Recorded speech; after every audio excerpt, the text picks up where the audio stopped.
Hi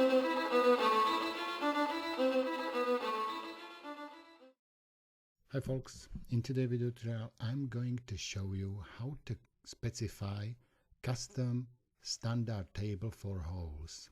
Over here you can see that I use the standard from the PTC and I'd like to customize the configuration options. So you can find the configuration options and try to find the whole parameter file path. Specify path where you have stored your custom files for the holes. I will attach the link for the example holes and you can reuse it and download.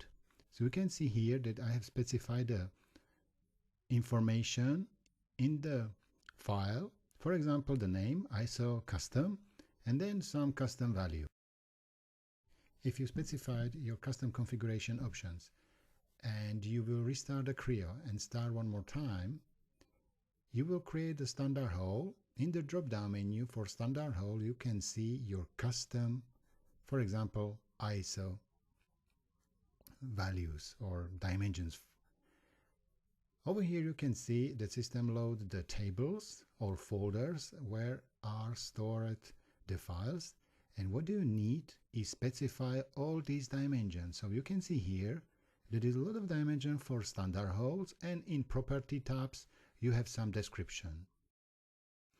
If you open the file, over there you can see the values and parameters what is necessary to set up.